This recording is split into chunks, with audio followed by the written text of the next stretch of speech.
প্রথমে জিজ্ঞেস করি তুমি কেমন আছো? খুব ভালো আছি, আর আজকের দিনটা আমি খুব ইমোশনালি সেলিব্রেট করছি। আজকে সঙ্গে তোমার মা আছেন, মাকে দেখিয়ে দিই একটু। এই যে আন্টি এখানে দাঁড়িয়ে আছেন। কাকিমা ভালো আছেন তো? ভালো আছি। আপনাকে দেখতেও খুব সুন্দর লাগছে, এই যে ড্রেসটা আপনি শাড়িটা পরেছেন তার সাথে এই যে গয়নাটা খুব ভালো মানিয়েছে। আর অদ্বিতীয়াকে তো অলওয়েজ সুন্দর লাগেই, আজকে স্পেশালি ব্লুতে খুব সুন্দর লাগছে, ব্লু শাড়িতে।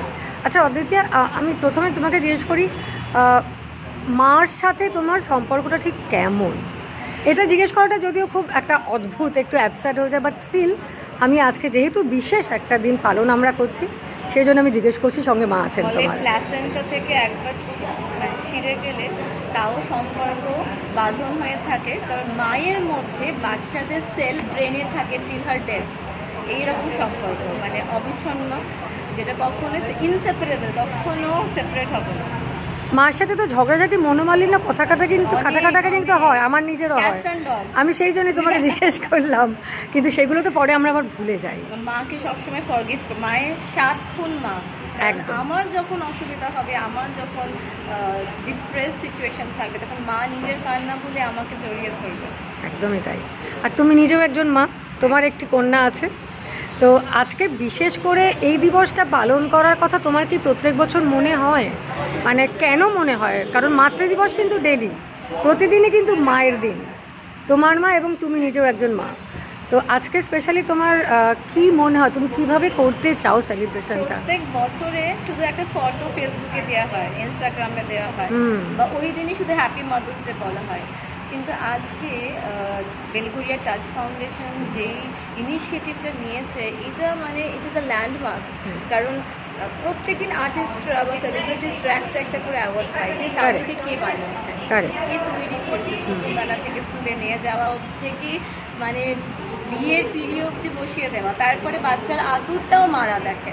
তো এইসব কারা করে? আমাদের নিঃস্বার্থ মারা, তাদেরকে এই দিনটাকে উৎসর্গ করেছে। আই ফিল এটা খুব ভালো ধারণা, আর প্রত্যেক বছর যেন এরকমই আরও মাল্টিপ্লাই করে, আরও মাদের যেন এখানটা দেখতে পারি। আমি জানি প্রত্যেকজনের চোখে জল থাকবে। আচ্ছা, মা তো মাই হয়, সে সংসারও সামলাচ্ছে, সে বাইরের প্রফেশনাল কাজও করছে। তুমি তো প্রচুর কাজ করো, নানান রকমভাবে তুমি নানান দিকে এনগেজড আছো। তুমি একজন মা হিসেবে তোমার বাচ্চার টেক কেয়ারটা তুমি কীভাবে করছো একটু বলবে? আমি দেখেছি আমার মাকে 42 ইয়ার্স নার্সিং করেছে। এখন মায়ের 70 ইয়ার্স, এখনও উনি হেড নার্স একটা হসপিটালে, আর প্রত্যেক দিন যায়।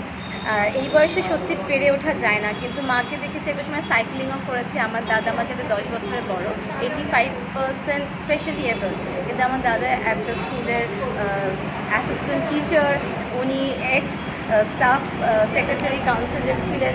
তো মায়ের অবদান আমার দাদার জীবনে এত দেখেছি, আমার দুঃখ, আমার কষ্ট খুব কম মনে হয়।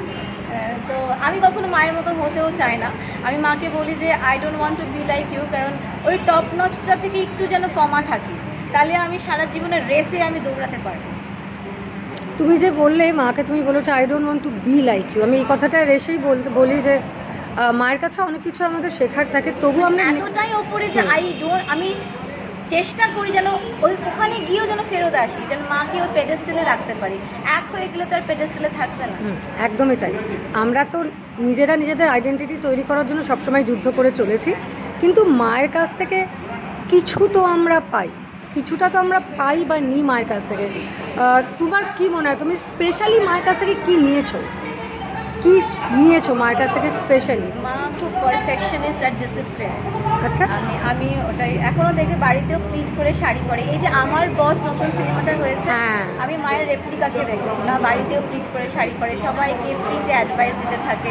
আমাদের ছোট্ট পাড়া, আমাদের ছোট্ট কমিউনিটিটাকে সবসময় বদলানোর চেষ্টা করে।